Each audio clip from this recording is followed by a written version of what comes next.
Olá, gente, tudo bem com vocês? Eu espero que sim. Hoje aqui no Thaís Explica eu tenho mais uma informação, uma explicação para vocês que está acontecendo, gente, uma batalha entre o INSS versus STF, INSS versus Supremo Tribunal Federal. Em que, gente? Sobre a justiça gratuita e agora uma decisão final com vitória dos segurados. Isso mesmo. O Supremo Tribunal Federal votou pela inconstitucionalidade de trechos do artigo da Lei 13.467, conhecida, gente, como a reforma trabalhista, que previa os pagamentos de honorários, de honorários sucumbenciais por indivíduos, beneficiados pela assistência judiciária e conhecida como justiça trabalhista gratuita. Dessa forma, o indivíduo que impetrar uma ação trabalhista e tiver sua condição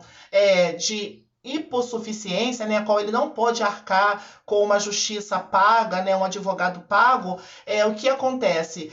Foi reconhecida e o resultado lhe for desfavorável. No caso aqui, se tiver uma condição de hipossuficiência reconhecida, se esse trabalhador, se esse segurado, ele tiver essa hipossuficiência reconhecida, a qual ele vai provar que ele não tem condições para arcar com uma justiça privada, com uma justiça paga, pagar um advogado, reconhecida e o resultado lhe for desfavorável, mesmo assim ele tiver essa negação, não deverá arcar, ele não deverá arcar com os custos que envolvem a atuação do advogado e da parte reclamada. No entanto, gente, ainda está mantida a cobrança de custas processuais no caso do trabalhador ele faltar à primeira audiência. Então é muito importante que não venha faltar à primeira audiência, tá? Mas caso o trabalhador ele falta à primeira audiência do processo, sem apresentar uma justificativa legal, em até 15 dias. Então é preciso, se você não tiver jeito, você tiver com uma ação judicial,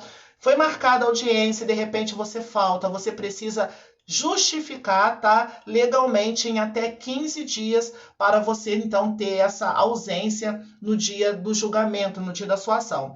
Durante a votação, gente, o presidente do Supremo Tribunal Federal, o ministro Luiz Fux, ele disse que foi favorável às alterações trazidas pela reforma trabalhista. Ele argumentou que a medida tinha como finalidade coibir a chamada litigância frívola, que é quando ações com baixa probabilidade de resultado favorável. Então, são ajuizados em excesso e com pedidos inconsistentes, o que gerava um cenário de superlotação dos tribunais trabalhistas, já que havia aí uma garantia de que o reclamante não seria onerado em caso de resultado contrário ao esperado. Ou seja, gente, para vocês entenderem melhor, o profissional, no caso o trabalhador segurado, entrou com uma ação trabalhista e ele estava contando um exemplo que ele, claro, a gente não entra numa ação para perder, mas aí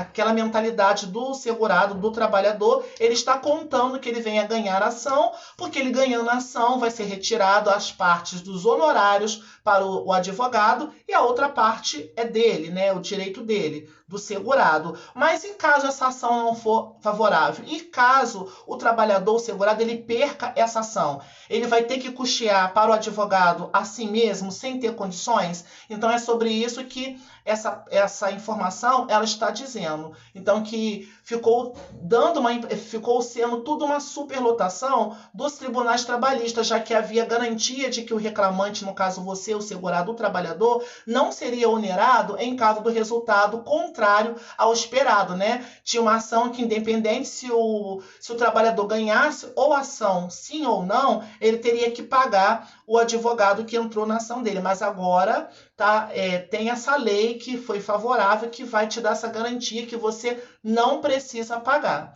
Ok? Mas você precisa provar a hipossuficiência financeira.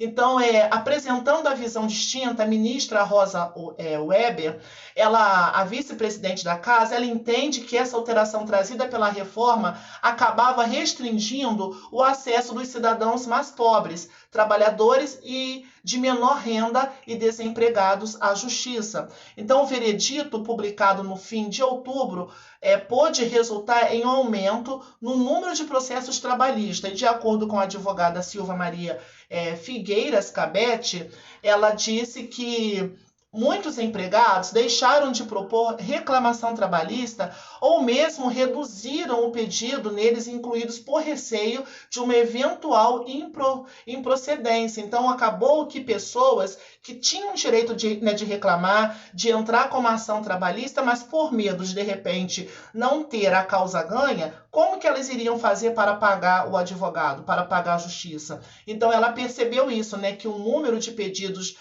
de processos trabalhistas caíram muito nas comarcas e nos fóruns aí estaduais e municipais. Então, em um evento de improcedência total ou parcial da ação, serem condenados ao pagamento, como eu disse para vocês, dos segurados, dos trabalhadores está sendo que ser obrigado a realizar o pagamento de honorários periciais e sucumbência, mesmo sendo deferida a gratuidade de justiça, porque a justiça ela tem uma lei protetiva que quando a pessoa não tem condições de pagar uma ação judicial particular, ela tem o direito a procurar a Defensoria Pública, o Ministério Público, para então entrar com uma ação. Mas aí antes, mesmo com a gratuidade, foi percebido que os trabalhadores teriam que pagar também. Se é gratuita, tem que ser gratuita do início ao fim.